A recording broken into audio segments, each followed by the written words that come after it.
Glória a Deus.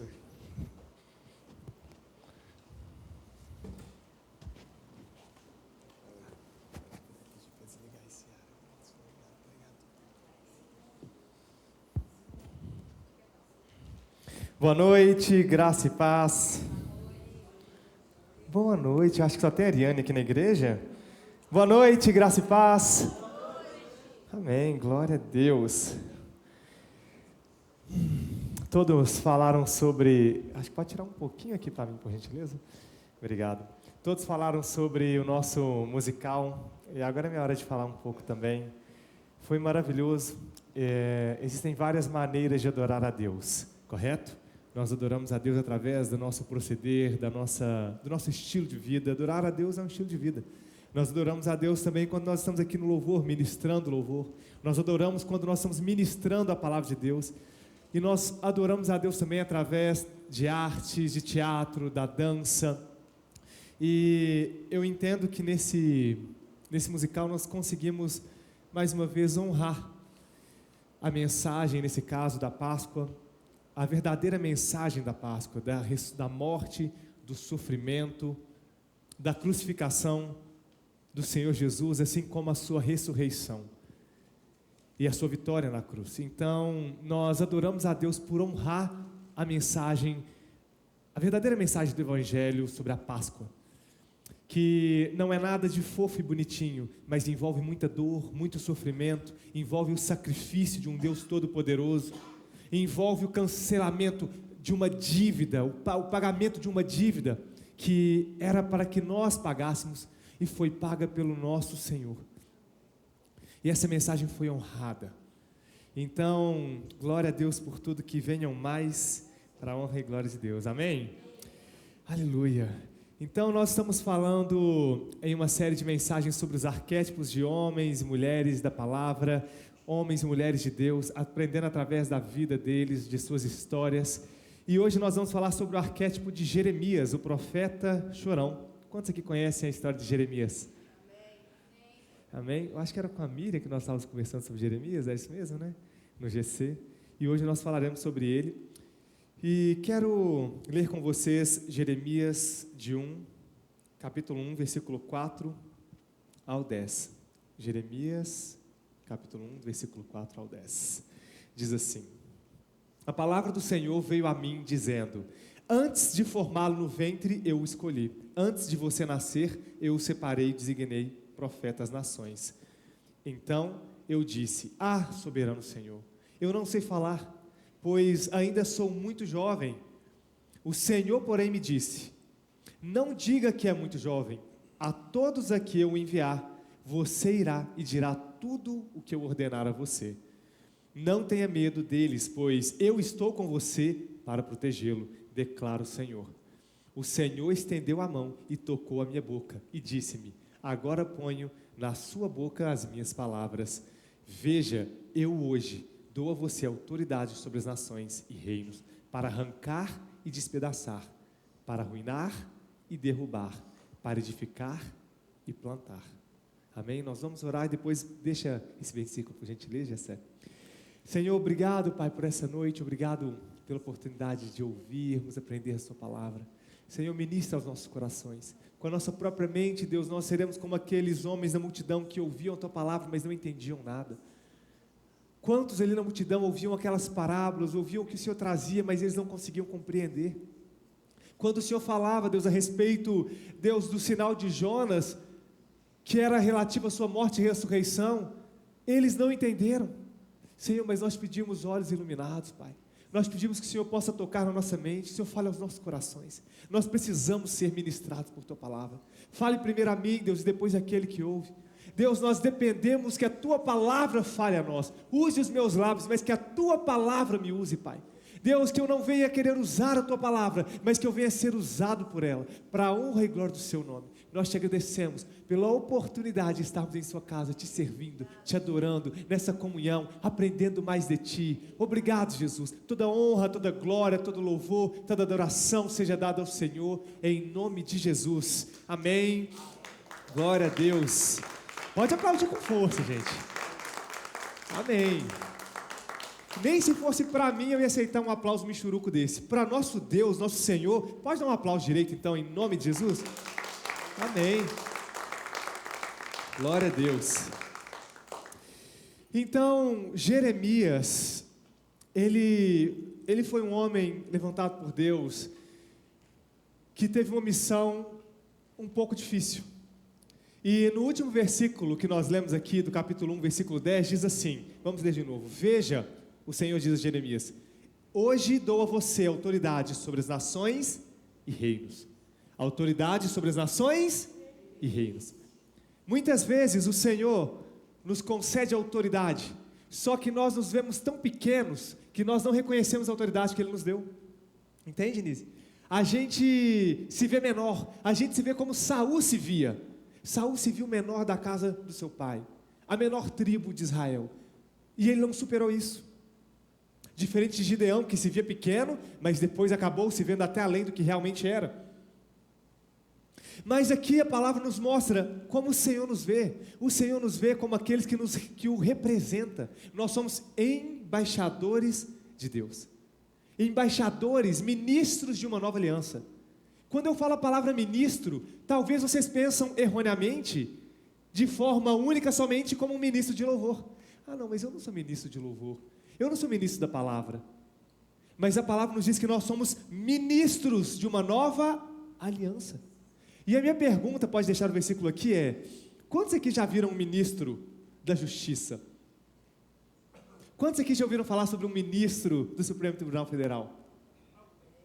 Acho que no atual momento todos já ouviram pelo menos um dos nomes, né? Talvez o mais famoso hoje, Alexandre de Moraes, um ministro da Suprema Corte. Independente da sua condição, como homem de boa conduta ou de uma má conduta, não é o que nós vamos falar agora. Como que você vê um ministro da Suprema Corte? Como uma autoridade? Alguém que conhece o seu lugar? Alguém que não se vê menor do que ninguém? Às vezes até com um pouco de orgulho e prepotência. Mas são pessoas que conhecem a autoridade que lhes foram concedidas. Muitas vezes até abusam delas. E nós, filhos de Deus, que recebemos do nosso Deus a autoridade, muitas vezes, seu Geraldo, a gente abre mão dela. Nós não reconhecemos essa autoridade. Nós nos portamos como, sabe, aquela pessoa miúda, sem poder, sem autoridade, um pobre coitado. Mas você viu, sendo que o Senhor te concedeu a autoridade, o Senhor te concedeu o poder, o Senhor te colocou agora como um representante do reino de Deus, através do qual o Espírito de Deus te usa para prodígios, milagres, maravilhas, te usa com sabedoria, com conhecimento, com poder, tornando Daniel 10 vezes mais sábio que os sábios da época. Então a primeira coisa que eu quero dizer é que Jeremias recebeu do Senhor autoridade sobre as nações e sobre reinos. Cada um de nós, cada um de vocês receberam autoridade sobre nações e reinos. Vocês têm autoridade sobre nações e reinos. Se vocês falam em nome do Senhor, se vocês representam a bandeira do reino de Deus, vocês têm autoridade sobre nações e reinos, sobre principados e potestades. Isso não é uma historinha bonita para que você fale, nossa, que legal. Isso é para que você se aproprie daquilo que é seu. Isso é para que você dê ordem no mundo espiritual. Isso é para que você possa se revestir do poder e autoridade que te foi dado. Nós falamos da Páscoa, falamos da morte e da ressurreição, mas quantos ainda se veem como pobre coitados? Como ainda alguns se veem como pessoas sem autoridade? A minha família é assim, o meu contexto é assado, eu nunca estudei, eu nunca fiz tal coisa. Mas Deus te olha de uma forma totalmente diferente. E Ele continua: eu lhe dei autoridade sobre nações e reinos para arrancar e despedaçar, para arruinar e derrubar, para edificar e plantar. Então, nos foi dado também autoridade para arrancar e despedaçar. Tem coisas que você tem que destruir. Existem obras que discorreram sobre a sua família, sobre os seus antepassados, que tem que parar em você. Você tem que destruir com o poder da palavra. Você tem que destruir com a autoridade que lhe foi dado.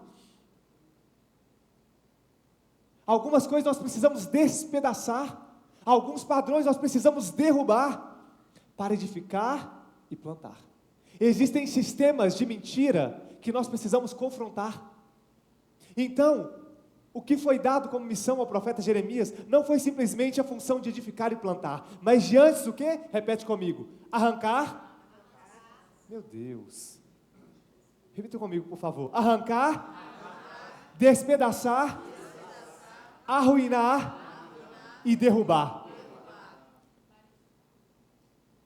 Arruinar faz parte, tá? Tem hora que você tem que arruinar um determinado montinho, onde talvez fofocas são disseminadas, onde mentiras, contendas são plantadas. Isso envolve decisões fortes, com sabedoria, guiado pelo Espírito Santo. Então o profeta Jeremias, ele recebeu essa missão, e ela se estende também a nós, como homens de Deus, mulheres e homens de Deus. E Jeremias é conhecido como profeta chorão, ou profeta lamentador, portanto que nós temos um livro chamado Lamentação de Jeremias. Quantos já leram o livro de Lamentações?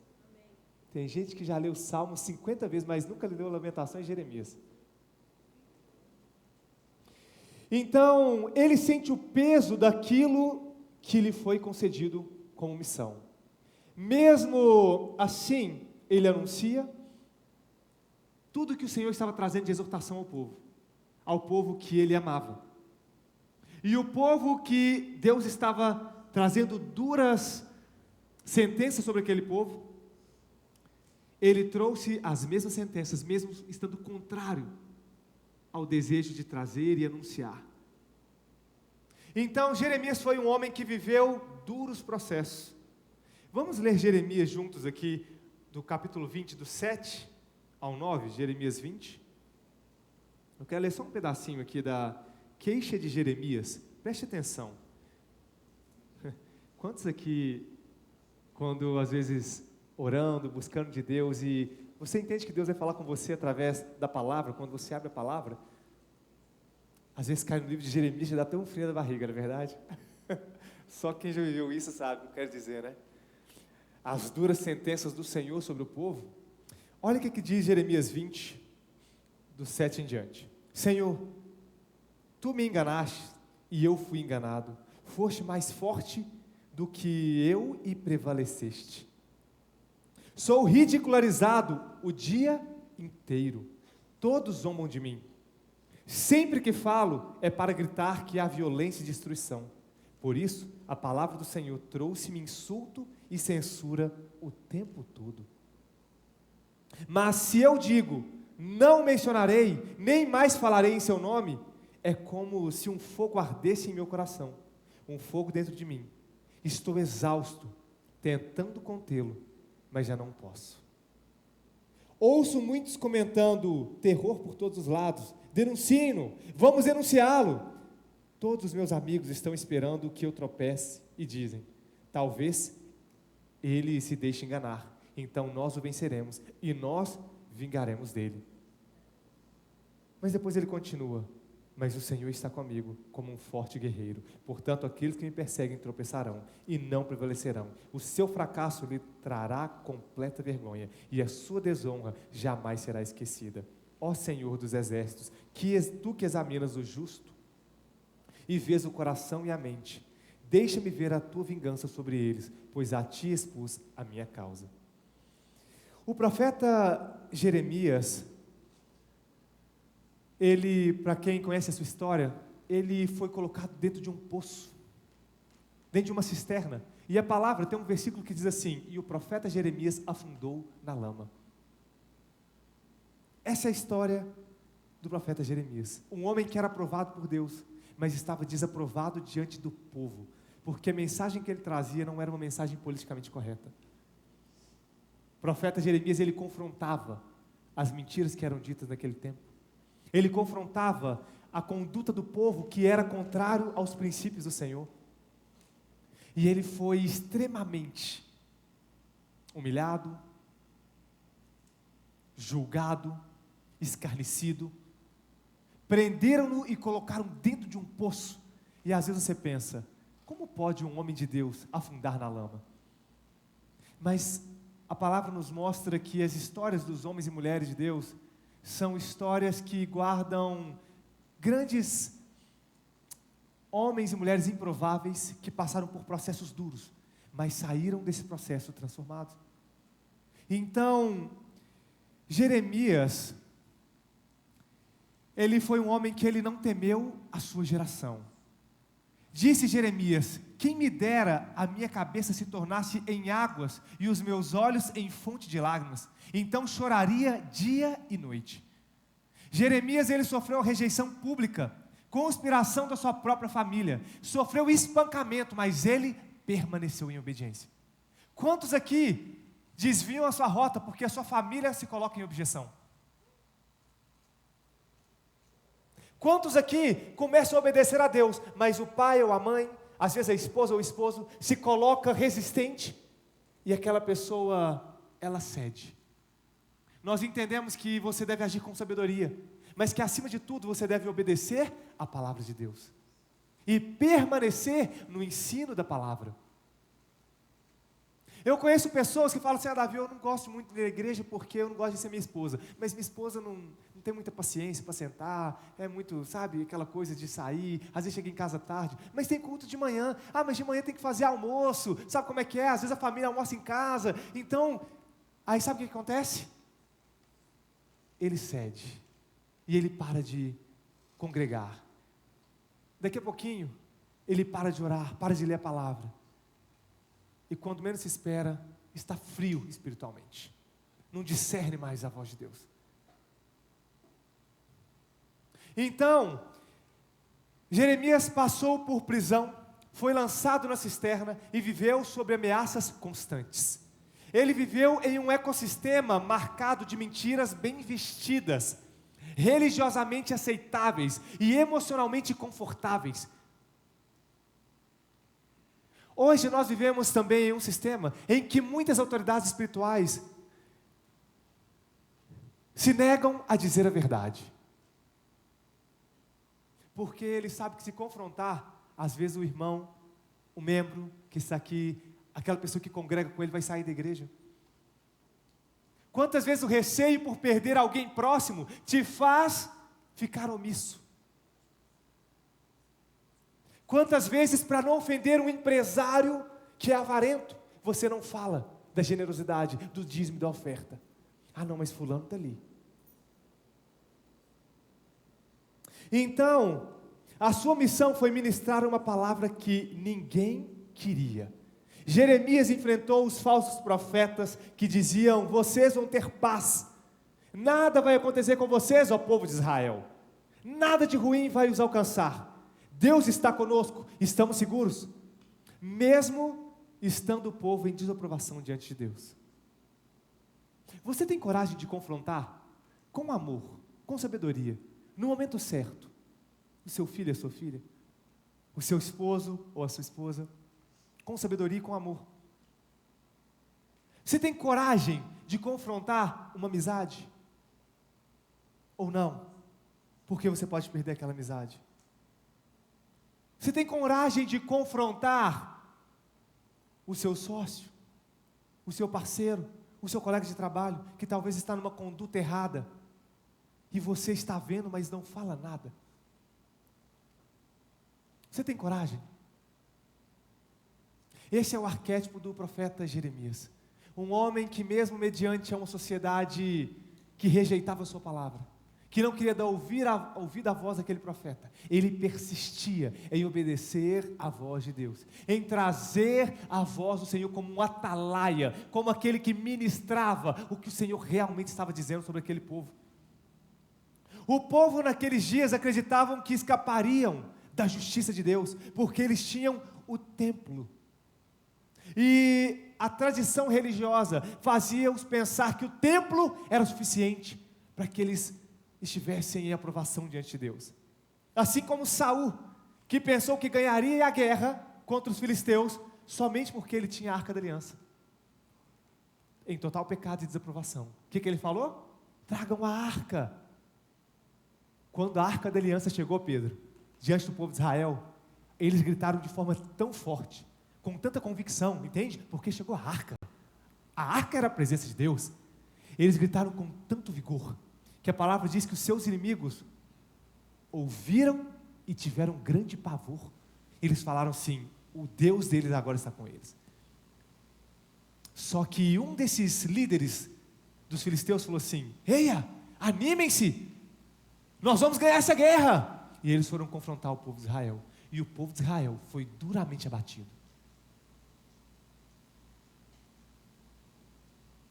Os filhos do profeta Eli morreram, o povo de Israel sofreu uma desgraça muito grande, mas eles acharam que venceriam, porque eles tinham um amuleto chamado a Arca da Aliança. A Arca da Aliança não era para eles como era para Davi, a real presença de Deus. Para eles era um amuleto. Assim como muitos têm a igreja como amuleto. Eu vou à igreja porque isso faz parte da minha conduta religiosa, e isso se torna suficiente para a pessoa. Vir à igreja sem real transformação não tem valia alguma. Vir à igreja sem a real transformação não tem valia alguma. Você vai vir, vai ouvir, vai voltar para sua casa, mas sem transformação, sem confronto, sem necessidade, sem o desejo de mudança, sem buscar ajuda, sem arrependimento. Isso não é evangelho, isso é religiosidade.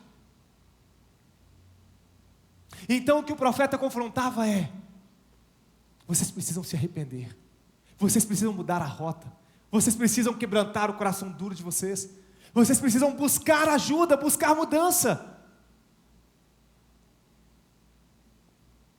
Então o povo tentou escapar através de alianças políticas, tradições vazias e superstições. A mensagem do profeta Jeremias não era politicamente correta, e ele foi duramente reprimido até pelo rei da época. A mensagem dele, de uma certa forma, trazia rejeição do povo, porque ninguém gosta de ser exortado. É difícil. Só que a palavra diz que a gente deve amar a repreensão. Escute, a palavra não diz que nós devemos somente ouvir, ela diz que a gente deve amar a repreensão. Quantos de nós realmente amamos a repreensão? Então naqueles dias ele dizia: vocês curam superficialmente. Jeremias dizia: vocês, profetas, sacerdotes, líderes espirituais, curam superficialmente a ferida do meu povo, dizendo: paz, paz dos nossos deuses, paz do nosso Deus, quando a mensagem de Deus era de correção, disciplina e arrependimento. Então o povo tinha uma conduta errada, e eles faziam o quê? Paz de Deus é com você. Não, meu irmão, se você vê alguém falando palavras torpes, chega até essa pessoa com a mão e fala: cidadão, para de falar isso aqui. Sabe por quê? A palavra fala que não pode fluir de uma mesma fonte, fonte de água doce e fonte de água amarga. Teve uma pessoa que a gente veio falar com ela, falou assim: cidadão, quando for conversar, evita ficar falando essas palavras, sabe por quê? Isso é uma palavra torpe. Aí ele: Davi, mas eu cresci na minha casa, sempre falou isso. Eu falei com ele assim: tudo bem, mas o que eu quero dizer é que se você quer andar conforme o padrão da palavra, não conforme o padrão da sua família, você precisa cortar esse vocabulário. Você precisa mudar, tirar a palavra da sua boca. Eu ouvi uma pessoa que eu admiro muito, eu gosto muito de acompanhar o trabalho dela, é uma pessoa muito conhecida no Brasil, e ela falou assim: eu voltei a falar algumas palavras como P-O-R-R-A, algumas, não preciso dizer aqui do altar, eu voltei a falar algumas palavras assim porque eu preciso alcançar multidões. Porque às vezes eu estava falando tão assim que as pessoas falavam assim: ele é crente, não quero ver ele não. Então eu não estava alcançando quem não era crente. E eu preciso alcançar as pessoas. Só que, por mais que a intenção dele seja positiva, nem sempre a sua intenção é a maneira correta de se proceder. Porque se a sua intenção confronta, vai de encontro ao que a palavra está dizendo, vai quebrando os princípios que a palavra te ensina, para por aí. Alguns fizeram isso, sabe por quê? Para ganhar mais público, porque entra mais recurso. Então, a partir do momento que o interesse financeiro se torna acima da obediência, você se tornou uma pessoa gananciosa. Então, os profetas e sacerdotes ensinavam meias verdades, com mensagem sem nenhum confronto, espiritualidade sem arrependimento e promessa sem o devido processo. Então escuta, espiritualidade sem arrependimento e sem o devido processo. Sabe o que isso quer dizer? A espiritualidade sem o devido processo? É aquela pessoa que ela tem uma situação com uma outra de briga, de discussão, de desentendimento, seja o que for, litigiosa ou não. E aí ela precisa liberar o perdão. Só que aí ela fala assim, não, mas eu já perdoei meu coração, eu liberei o perdão. Aí você fala assim, mas você foi lá e pediu perdão à pessoa? Ela, não, mas eu liberei meu coração. Meu irmão, deixa eu te falar, segundo a palavra de Deus, isso é uma espiritualidade incompleta, vã. Ela não está coberta com o seu devido processo legal.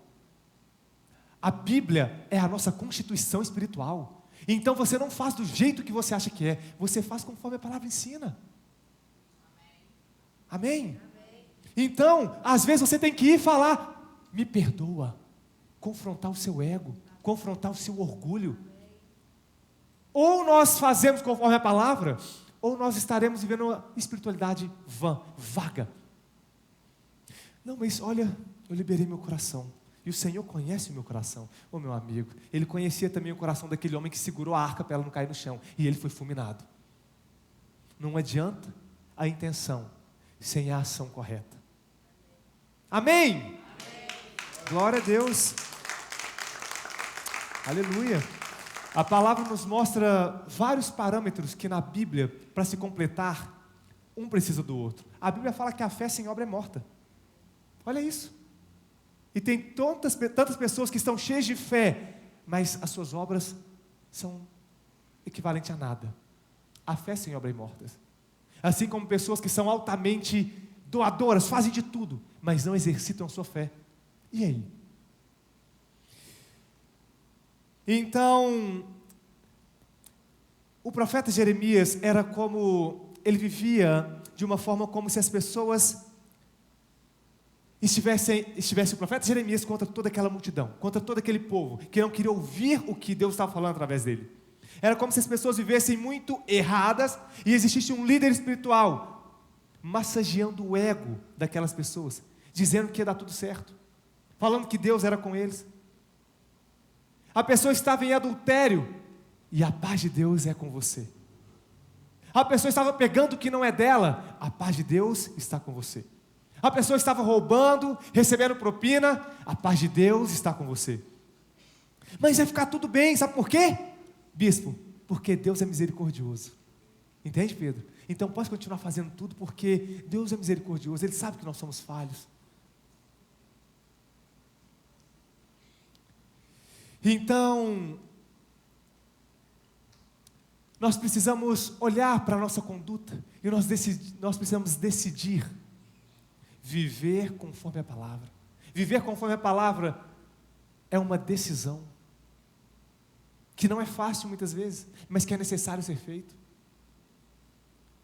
Então, a verdade sempre exige mudança, e a palavra é a verdade. Conhecereis a palavra, e a palavra vos libertará. Então, a verdade sempre exige mudança, e Jeremias chamava o povo para essa mudança. Jeremias, ele foi rejeitado, ridicularizado, agredido, isolado, mas confrontou duramente o erro. E o problema foi que muitos dependiam da mentira para sobreviver, mas Jeremias, ele trazia, mesmo diante do rei, mesmo diante dos profetas, dos sacerdotes, ele trazia o que Deus estava dizendo ao povo. Então todo o ecossistema de Israel, naqueles dias, estava baseado em um falso fundamento, em um sincretismo religioso muito grande. E a pergunta daqueles dias continua sendo a mesma: você quer consolo imediato? Ou você quer a verdade que te confronta e que te transforma? O que você prefere? A verdade, ela fere muitas vezes antes de curar, mas a mentira, ela alivia antes de destruir. Quantos aqui já usou metiolate quando era criança? Doía antes de curar, não era? Então, o problema não foi a falta da voz de Deus, porque a voz de Deus ela soava através do profeta Jeremias, mas a atenção às vozes substitutas. Você entende o que são as vozes substitutas? É quando Deus fala com você: cidadão, você precisa consertar esse caminho, você precisa mudar essa rota. Só que aí você vai para outra pessoa que fala assim: não, não é assim. Deus compreende seu coração. Entende, John? Aí Deus ele vem e fala, e você abre a palavra e Deus vem com um punch. Mas aí você vai lá, ouve uma outra pessoa, um outro líder espiritual, ou uma outra amiga ou um amigo. Olha, mas a vida é assim mesmo, entende? Já pensou se a gente for tentar ser correto em tudo? Entende? Então, qual voz você tem dado ouvido? Às vezes é a voz da sua mente. Eu estava conversando com um pastor e eu estava falando a respeito de como a nossa mente nos engana. E você tem que questionar os seus pensamentos. Questionar padrões de comportamento que te levam ao seu antigo eu. Mas nós precisamos fazer isso ativamente. Ativamente. E às vezes agir contrário à maneira como costumávamos agir. Amém? Então, Jeremias ele ministrou a palavra em um tempo que ninguém queria ouvi-lo, não aquela mensagem, e ele pagou um alto preço por isso. Contudo, o arquiteto, o Senhor Todo-Poderoso, aquele que criou todas as coisas, ele sempre trazia a Jeremias o discernimento, o livramento, o teu espírito com ele. E o profeta, ele agia de maneira tal que a obediência estava acima de qualquer coisa. Ele entendia que era melhor falar a verdade que dói e depois cura, do que uma mentira que conforta e depois mata. Ele entendia que era melhor ser dividido pela verdade do que ser unido pela mentira. Eu já sofri divisões por falar a verdade. Uma vez um pastor virou para mim e falou assim que eu tinha usado da liberdade que ele me deu para agir com libertinagem. Olha que palavra que ele me falou. Você usou da liberdade que eu te dei para agir com libertinagem. Porque na hora de falar, eu falava com amor, mas eu falava.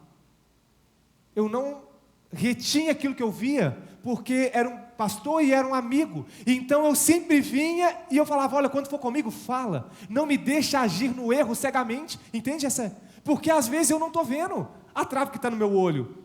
A palavra fala a respeito disso. Você vê às vezes o seu irmão e não vê a trave do seu olho. E está de todo tamanho aqui, ó, e você não vê. Então eu pedi a ele: olha, seja sincero comigo, porque eu vou ser com você. Eu não quero de você somente uma parceria, eu quero a amizade. Até que uma vez ele falou: você está usando da liberdade para libertinagem.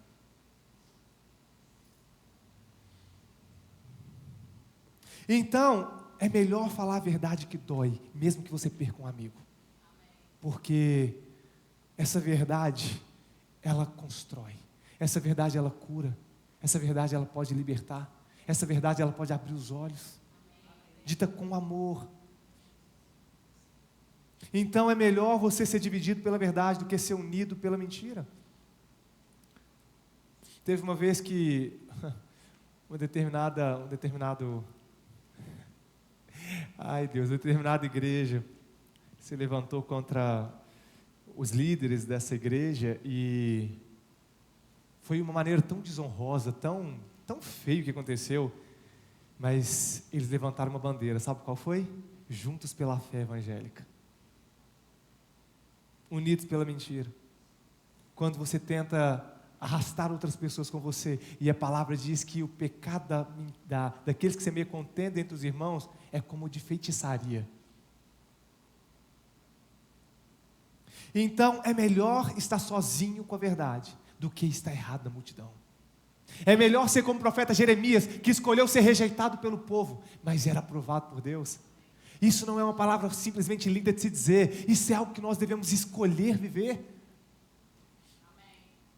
Então, Wilson, ele diz assim que eu prefiro falhar temporariamente por uma causa que vai ter sucesso, do que temporariamente ter sucesso por uma causa que vai ter fracasso.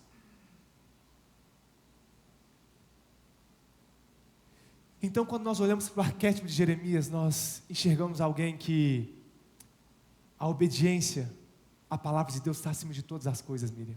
Acima de tudo, tudo. Alguém que mesmo sabendo de consequências com os homens, prefere agir na verdade. Alguém que mesmo sabendo que vai ser colocado na lama, prefere ter prejuízo obedecendo a Deus, do que ter lucro fazendo do seu jeito. Às vezes obedecer a Deus implica em um temporário prejuízo. Implica em desaprovação, em vergonha, chacota. Entende? Mas esse é o arquétipo de Jeremias. Alguém que decidiu, acima de todas as coisas, ser aprovado por Deus. Alguém que, apesar de sofrer duras queixas da própria família, do rei, do governador, dos sacerdotes, dos homens, das mulheres, ele permanecia na sua fé. Então, em Jeremias 20, versículo 7, diz assim, 27. Senhor, tu me enganaste, e eu fui enganado. Foste mais forte do que eu e prevaleceste. Sou ridicularizado o dia inteiro. Todos zombam de mim. O arquétipo de Jeremias é aquele que, quando ele se sente traído por Deus, quando ele sente assim, Deus, eu fiz tudo, mas o Senhor não olhou para mim. Pai, parece que o ímpio prospera, e eu estou aqui sendo esmagado. Os seus joelhos estão dobrados diante de Deus, mesmo questionando o Deus Todo-Poderoso, mas ele não cede para o pecado. Foi assim também com Davi. Davi errou sim, mas teve momentos que Davi, em Salmo 73, ele questiona a prosperidade do ímpio. Tudo que ele faz, não tem nada que se levanta contra. Parece que tudo que ele faz flui com facilidade. Os seus erros, ele brama com alta voz e ninguém o repreende. Mas ele, que era filho de Deus, parecia que estava vivendo totalmente desaprovado, amassado pelo próprio Deus. Mas como é que Davi termina Salmo 73? Até que entrei no santuário do Senhor.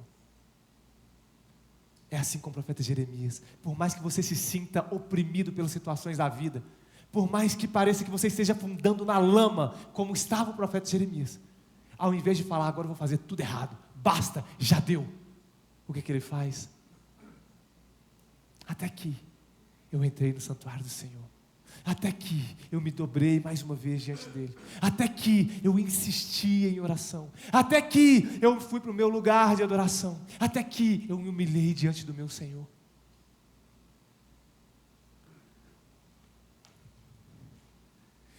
Então, ele mostra que ele tinha uma forte capacidade de ser antifrágil. É aquela pessoa que quanto mais ele sofre pancada, mais forte ele fica. Ele não é resiliente, que é aquele conceito da física, da capacidade de um corpo se deformar e voltar ao seu estado original. Não, ele era antifrágil. Quanto mais vinha coisas contra ele, mais forte ele se tornava espiritualmente. Mais próximo ele estava de Deus. Mais afinado era o seu ouvido espiritual. Quantos de nós temos sido resilientes, ou talvez antifrágeis? O cristão resiliente, ele tem um problema. Ele erra, ele consegue se reerguer, mas ele fica frágil igual. A mesma situação que o abalou antes, o pega agora de novo. Entende? É aquela pessoa que não consegue romper com um ciclo. Ela vive um ciclo na vida dela que ela nunca rompe. É o resiliente. Ele cai e levanta, mas ele nunca se torna mais forte. Para você romper com aquilo que te prende em um ciclo, você tem que se tornar mais forte. E para se tornar mais forte, não basta apenas se levantar. Ao cair, você tem que se humilhar. E você tem que buscar com toda a sua força, com toda a sua vida, essa mudança através do Espírito Santo. Aí é Ele quem te levanta.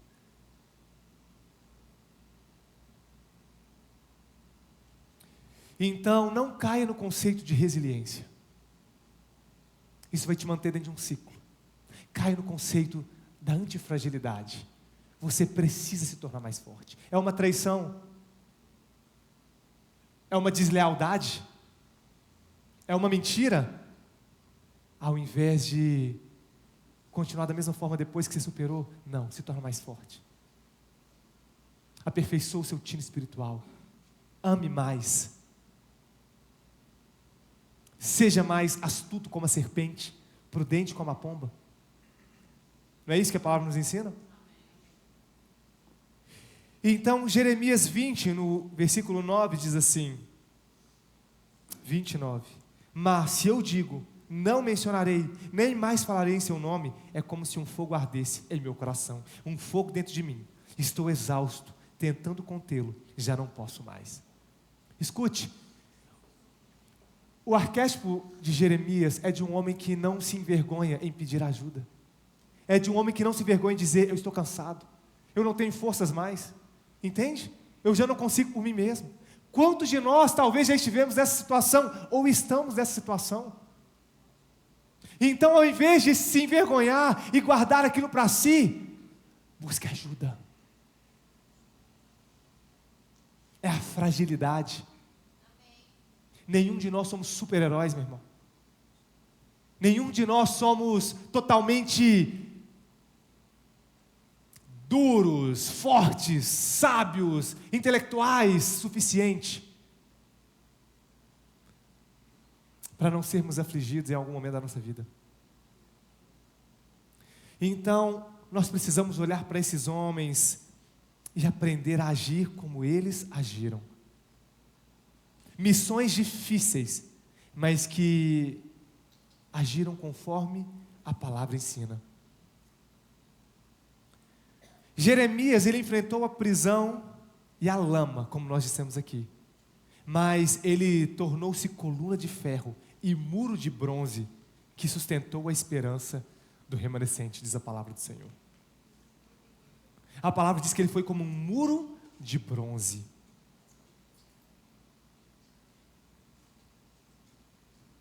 Jeremias, se você ler o capítulo 1, 2, 3, 4, 5, até o 6, tem um fator muito interessante. Que ele começa sempre dizendo, por exemplo,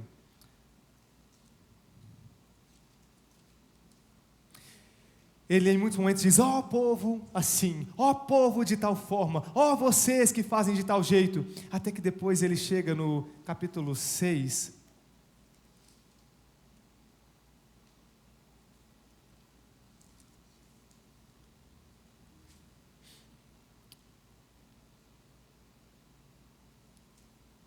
ou no capítulo 7, que ele diz, quando ele é tocado em seus lábios, ou isso foi lá em Isaías, onde ele começa a dizer a respeito de todo aquele povo, até que ele é tocado, e ele diz da seguinte forma,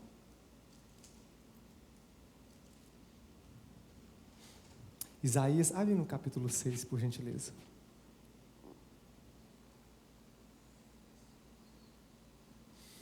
Eu acredito que quando a gente começa a se interessar em ir além daquilo que é o comum, pessoas que leem somente provérbios, eu conheço uma pessoa que 2 anos seguidos ela lê um provérbio por dia. Todo dia primeiro ela lê provérbios 1, aí no dia 2 ela lê provérbios 2, e assim ela vai todos os dias. Glória a Deus por isso. Só que ela nunca leu, por exemplo, Daniel, nunca leu Abacuque. Abacuque tem esse livro na Bíblia? Entende? Então, eu conheço pessoas que já leram os evangelhos, Mateus, Marcos, Lucas e João, todo. E depois falou assim, Davi, como é que chama aquele livro? Onde que está no livro de Davi, que fala sobre isso e aquilo? Eu falei assim, não, mas não tem livro de Davi, não. Aí ele falou assim, não, tem sim, Davi e tal. Eu falei assim, não tem ele. Davi, onde está a história de Davi e Golias? Eu falei assim, meu irmão, está no livro de Samuel. Ou então você pega, aí falou assim, uai, será que eu estou confundindo? Então, a palavra de Deus, a palavra diz assim em Salmos 18 ou 118, que o caminho de Deus é perfeito e a palavra do Senhor é poder, ela é arma e escudo para todos que nele confiam. Então, eu quero te fazer um convite, meu irmão. Você que nunca leu o livro de Ageu, abra o livro de Ageu, estude o livro de Ageu. Você que nunca leu o livro de Jeremias, abra o livro de Jeremias, estude o livro de Jeremias. Você que olha para Lamentações e fala assim, nem abra Lamentações, estude. Você que vê o livro de Números e fala assim, poxa, mas Números fica falando de fulano de tal, que é filho de descendente daquele. Meu irmão, abra, leia toda a palavra. Olha, se você acredita que isso aqui não é algo que contém a palavra de Deus, mas é a palavra de Deus, não tem como você negar que a sua maior fonte de informação, de vida, de sabedoria está na palavra. Então, em nome do Senhor Jesus, para que a gente não fale das Escrituras, e talvez você fique assim pescando, mas o que aconteceu ali? O que falou em tal coisa? Não, você tem que estar inteirado, você tem que estar, como o apóstolo Paulo diz, capacitado para responder a razão da sua fé.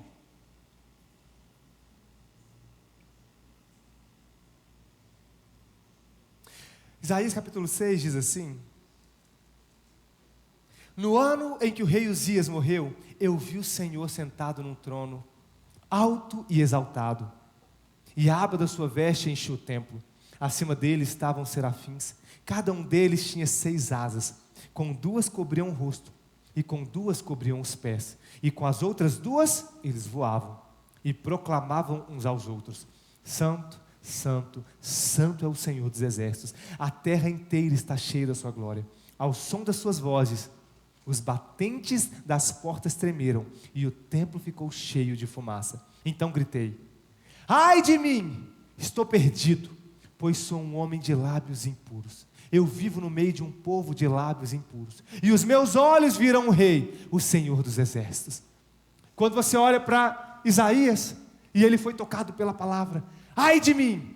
Quando você olha para Moisés, e ele foi chamado a sarça ardeu, mas Deus, quem sou eu não posso. Eu sou duro de língua, alguns dizem que ele era gago, outros dizem que ele tinha algum problema de dicção. Então eu sou duro de língua, eu não sou capacitado para fazer isso. Quando você olha para Gideão, mas Deus, eu sou o menor da tribo. Já pensou, a minha tribo é a menor. Aí quando você olha para Elias, para o profeta Jeremias, o que Jeremias fala? Mas Senhor, eu vou fazer isso, eu não consigo, eu não dou conta, parece que eu estou sendo traído. Então, parece algo um pouco característico da palavra. Deus chama homens que, ao entender a missão que tem, eles se veem como quem não pode fazer, porque aquilo que Deus te chama para fazer, normalmente é maior do que você sozinho pode realizar. Não interessa o quão douto você é, se Deus te chama para de alguma forma ser alguma voz intelectual na nação, que através disso você vai evangelizar, meu irmão, você vai ter que buscar muito mais. Não interessa o quão rico você seja, se Deus te chama para algum projeto, para alguma obra, aquilo que Ele tem vai ser maior do que o que o seu dinheiro sozinho pode fazer.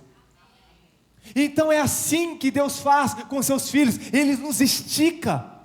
O que Deus fez com o profeta Jeremias era para que pudesse esticá-lo, aumentar as suas estacas, estender o lugar da sua habitação. É isso que Deus quer fazer com você. Quando Deus te chama, não é para você sofrer aleatoriamente, não é para você simplesmente renunciar a prazeres que talvez pareçam bons a você, mas que ofendem a santidade. Quando Deus te chama para perto, é porque Ele quer te esticar, meu irmão. É porque Ele quer entregar em suas mãos algo que você naturalmente não pode construir. É porque Ele quer te entregar em suas mãos o que você sozinho não poderia conseguir, conquistar, realizar. Não importa o quão bem você fale, se não for através do Senhor Jesus Cristo, a sua fluência talvez nunca sairá do seu próprio contexto familiar. Então, o que nós devemos fazer é fazer como o profeta Jeremias, nos humilharmos diante do Senhor,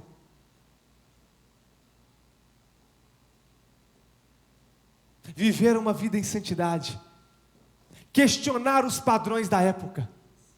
O que nós devemos fazer é como o profeta Jeremias, que ele pode ser afundado na lama, mas ele saía de lá fortalecido. O que nós precisamos realmente fazer é olhar para a palavra, e mesmo que você tenha que ser chorão, mas você vai chorar na presença de Deus, meu irmão. Mas nós precisamos ter sede. como o profeta tinha, de buscar, de ouvir. Nós precisamos ter o desejo de confrontar a realidade que está na nossa frente. O rei não queria que Jeremias ficasse no pátio falando aquelas coisas. O rei não queria, mas ele estava mais preocupado em obedecer à voz de Deus do que obedecer aos governadores que feriam os princípios do Senhor. Então, quando nós olhamos para a palavra, nós começamos a ter referência, amparo. Nós começamos a encontrar respostas.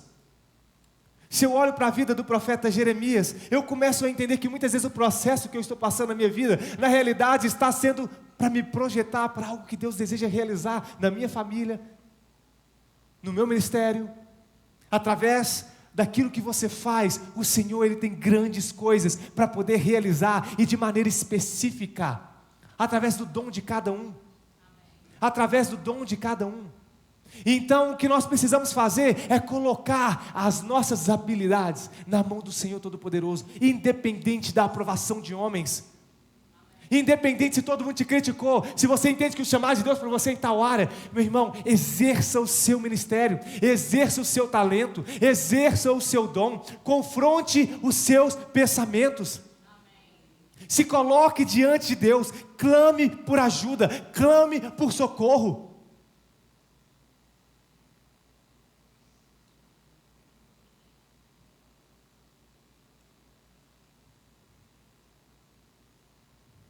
Charles Spurgeon, ele disse assim, que Jeremias era uma planta delicada e sensível, e ele, ao mesmo tempo, era como um muro de bronze. Você pode ser sensível, mas ao mesmo tempo ser como um muro de bronze. A palavra chama ele de muro de bronze.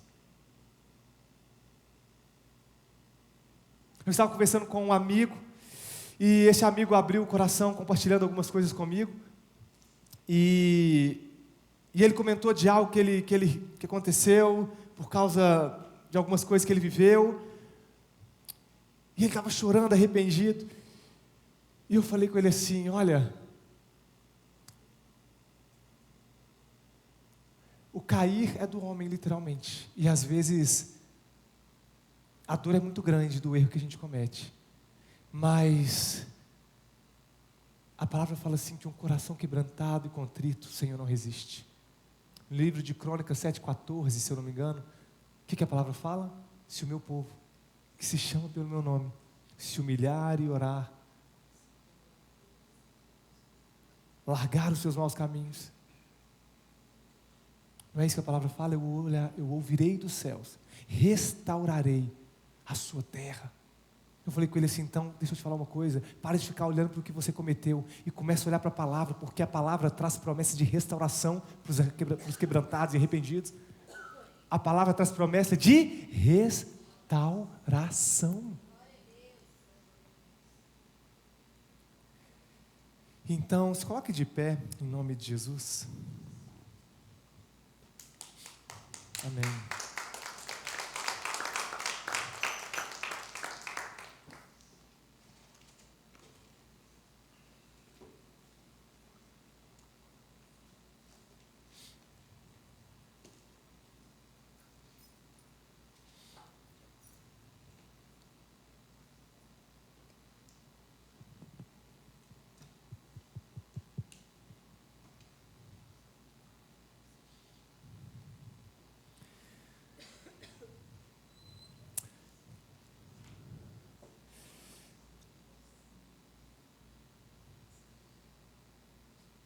A palavra nos mostra que o que nos lava é a palavra de Deus.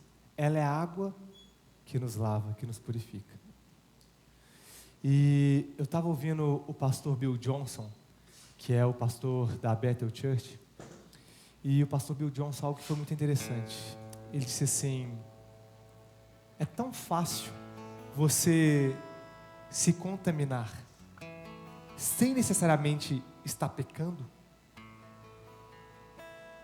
Só que essas contaminações são a porta essas contaminações são as portas, na realidade, que te conduz ao pecado. E aí ele começou a dar o exemplo do Instagram, TikTok, alguma coisa que você está vendo. Que de repente, ou uma revista, ele falou, seja uma rede social ou uma revista, algo que você está folheando. E de repente você está vendo ali, aí logo depois que você passa, às vezes aparece aquelas cenas filmadas por câmera de assalto, e um policial matando um bandido, ou um bandido trocando tiro com a polícia certa, e depois vai lá e executa, e você acaba se contaminando com uma cena de violência, uma cena de crueldade. Aí de repente você passa, aí tem um stand-upper que fala vários palavrões, sem querer ele solta um palavrão, e você se contaminou ali. E aí de repente você passa, e tem alguém falando, aquele governador, aquele presidente, xingando aquela autoridade, não falando das circunstâncias, mas xingando a autoridade, e você está ouvindo alguém que condena uma prática que Deus condena, alguém que faz uma prática que Deus condena, de falar de forma pejorativa, confrontando autoridades com palavras torpes, e aí de repente você passa, e aí aparece um homem, uma mulher, um pouco mais sensualizado, e você olha, e aquilo já te contaminou mais um pouco. Aí de repente você passa, e tudo aquilo vai contaminando, sem um pecado praticado de forma pragmática. Só que toda essa sujeira, essa contaminação, ela vai te afastando da sensibilidade de ouvir a voz de Deus. Ela vai te tornando um pouco mais frio, entende, Pedro? Mais insensível. Ela vai te tornando um pouco menos desejoso das coisas de Deus. E aí, no segundo dia, você repete isso. E de repente, aquele acúmulo de impurezas, que não era um pecado consumado, começa a te aproximar do pecado. Aí de repente você vê uma cena e você fala assim, não, mas tinha que morrer mesmo. Bandido bom e bandido morto. Estuprador, é isso mesmo, tem que arrancar a cabeça.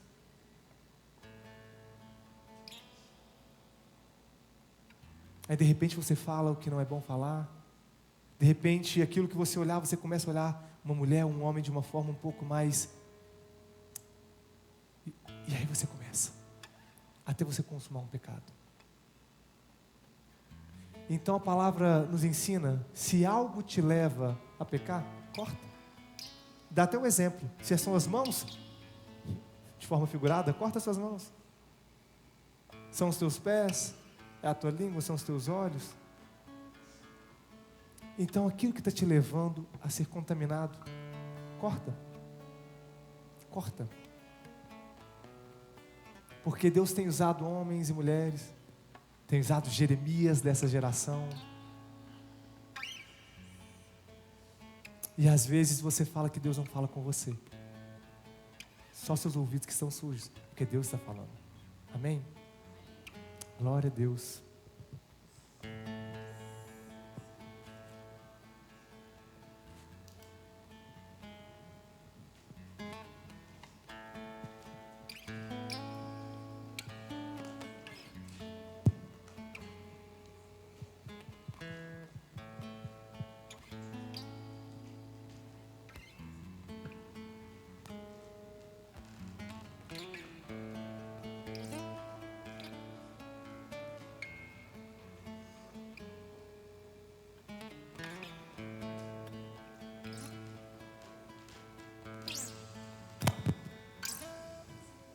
Teu sangue leva-me além, todas as alturas, onde ouço a sua voz, fala de tua justiça, pela minha vida. Jesus, esse é o teu sangue.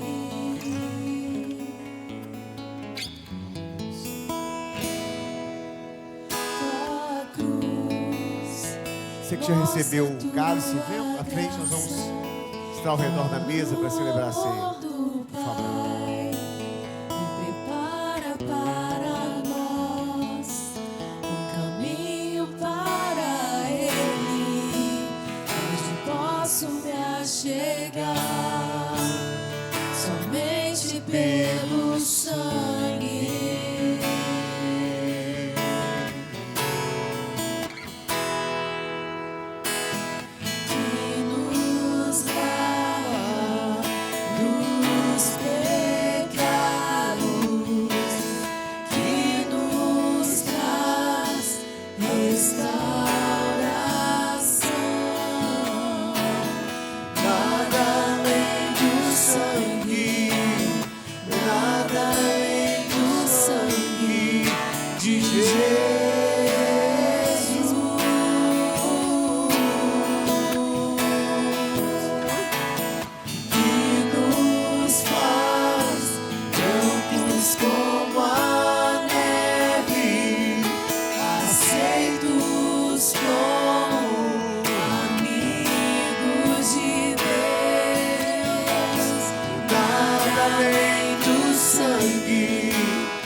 Glória a Deus.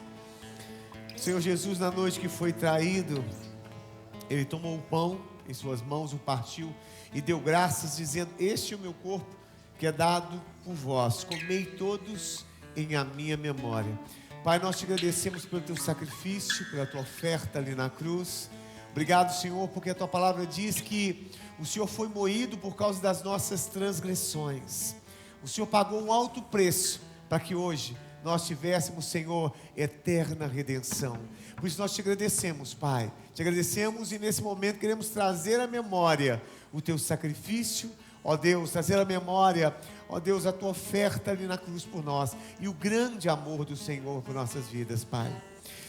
De modo semelhante, Ele tomou o cálice em suas mãos, deu graças e disse: esse é o cálice do meu sangue, o sangue da nova e da eterna aliança que foi derramado por vós. Bebei todos em a minha memória. Deus, nós te agradecemos também por esse cálice, Pai. Ó Deus, o cálice que está aqui, Senhor, com esse vinho que representa o sangue do Senhor que foi derramado por nós, o sangue do Cordeiro de Deus, o sangue perfeito do Cordeiro, Senhor, que de uma vez por todas, Senhor Jesus, ó Deus, Ele ofereceu o preço, pagou um preço, Senhor, pela nossa redenção. Não mais sangue de bodes, não mais sangue de animais, mas o sangue do Cordeiro perfeito de Deus. Eu queria que nesse momento você trocasse o cálice que está na sua mão com a pessoa que está do seu lado, em sinal de unidade, dizendo para a senhora: nós temos uma aliança, por causa desse sangue, nós temos uma aliança em Cristo Jesus. Ele nos fez um só corpo em Cristo. Aleluia. Amém, Pai. Obrigado, Senhor. Obrigado, Senhor Jesus. Obrigado pelo sangue derramado do Senhor por nós. Aleluia. Glória a Deus. Amém. Vamos todos então participar do pão e do cálice nesse momento, em nome de Jesus.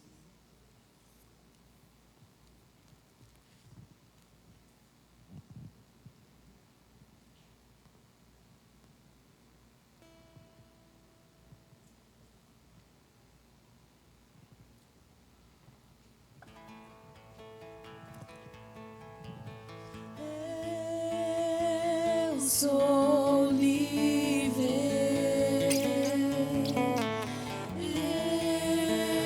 eu sou livre. Nós te agradecemos, Senhor. Nada além do sangue, nada além do sangue de Jesus.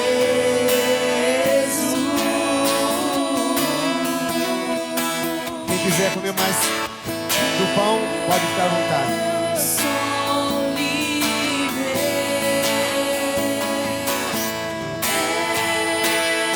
eu sou livre.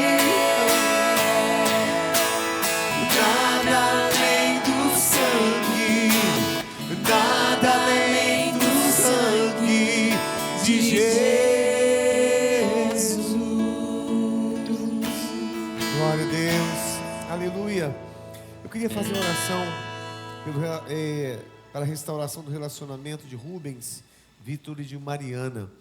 Pai, em nome de Jesus, nós intercedemos nessa hora por esse casal.